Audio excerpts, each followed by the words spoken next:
దేశంలో ఇంధన కొరత ఉందంటూ వస్తున్న వార్తలపై కేంద్ర మంత్రి కిషన్ రెడ్డి క్లారిటీ ఇచ్చారు. పెట్రోల్, డీజిల్, గ్యాస్ నిల్వలు దేశంలో సరిపడా ఉన్నాయని ప్రజలు ఆందోళన చెందాల్సిన అవసరం లేదన్నారు. మరోవైపు ఇంధన సరఫరా ధరల విషయంలో కీలక వ్యాఖ్యలు చేశారు. దేశంలో మళ్లీ లాక్డౌన్ విధిస్తారంటూ జరుగుతున్న ప్రచారాన్ని కిషన్ రెడ్డి తీవ్రంగా ఖండించారు. ప్రస్తుత పరిస్థితుల్లో లాక్డౌన్ అనే ప్రసక్తే లేదన్నారు.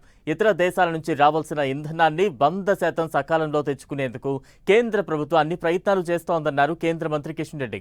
పెట్రోలియం ఉత్పత్తుల లభ్యత, సరఫరాపై కేంద్ర మంత్రి కిషన్ రెడ్డి రివ్యూ చేశారు. సిజిఓ టవర్స్లో ఆయిల్ మార్కెటింగ్ కంపెనీలు, డీలర్ అసోసియేషన్స్తో కిషన్ రెడ్డి సమావేశమయ్యారు. తెలంగాణలో పెట్రోల్, డీజిల్, సిఎన్జి, ఎల్పీజీ సరఫరా లభ్యత, ప్రస్తుత పరిస్థితులపై సమీక్షించారు. ఎవరు కూడా తెలంగాణలో అది పెట్రోలియం విషయంలో కానీ, డీజిల్ విషయంలో కానీ, వంట గ్యాస్ విషయంలో కానీ ప్రస్తుతానికి ఎవరు కూడా టెన్షన్ పడాల్సినటువంటి అవసరం లేదు. దేశంలో నిల్వలు ఉన్నాయి. మన తెలంగాణలో ఉన్నటువంటి అన్ని ప్రాంతాల్లో కూడా సరైనటువంటి పద్ధతిలో సరఫరా జరుగుతూ ఉంది. అదేవిధంగా మన దేశంలో ఇంటర్నల్గా ఉన్నటువంటి ప్రాసెసింగ్ యూనిట్లో కూడా ప్రాసెసింగ్ జరుగుతూ ఉంది. విదేశాల నుంచి రావాల్సినటువంటి ఉత్పత్తులు కూడా మనము విజయవంతంగా ఇంపోర్ట్ చేసుకునేటువంటి ప్రయత్నంలో ముందుకెళ్తా ఉన్నాం. పెట్రోల్ పంపులన్నీ మూతపడ్డాయన్నట్టు, ధరలు పెరిగాయన్నట్టు, ప్రజలు దాడి చేశారన్నట్టు, ఇవన్నీ కూడా అభూత కల్పనలు. కాబట్టి మనకు సమస్యలుంటే ప్రజలందరూ కూడా భాగస్వాములై ఆ సమస్యల పరిష్కారం కోసం మనందరం ప్రయత్నం చేయాలి తప్ప సమస్యను జటిలంగా చేసేటువంటి ప్రయత్నము ఎవరు చేయకూడదని చెప్పి నేను ఈ సందర్భంగా కోరుతా ఉన్నాను.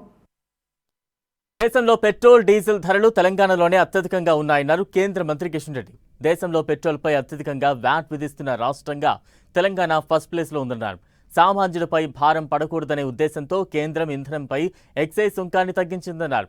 కాంగ్రెస్ ప్రభుత్వం వ్యాట్ తగ్గించి ప్రజలకు ఉపశమనం కలిగించాలని కిషన్ రెడ్డి సూచించారు. దేశంలో ఎక్కడ లేనటువంటి రేటు పెట్రోల్ మీద తెలంగాణలో ఉంది. మన దగ్గర 35% 35.20% వ్యాట్ ఉంటుంది మన దగ్గర. లార్జ్ అంటే ఇండియాలో అత్యధికమైనటువంటి పన్ను పెట్రోల్ మీద, డీజిల్ ఎక్కడంటే మన తెలంగాణ రాష్ట్రంలో. గతంలో ఉన్నటువంటి కేసీఆర్ గారు, బీఆర్ఎస్ ప్రభుత్వం ఏదైతే మహానుభావులు వాళ్ళు ఇష్టారాజ్యంగా ఈ పని వేసుకున్నారు. మరి మేమంతా పొడి చేస్తాము, మేమంతా మార్చేస్తాము, మాది ప్రజాప్రభుత్వము, మాది మార్పు అని చెప్పి అధికారంలోకి వచ్చినటువంటి ఈ ప్రభుత్వము ఒక్క నయా పైసా కూడా తగ్గించలేదు. దీని మీద కూడా మేము ఒక్క నయా పైసా కూడా ఈ యొక్క వ్యాట్ మీద తగ్గించలేదు.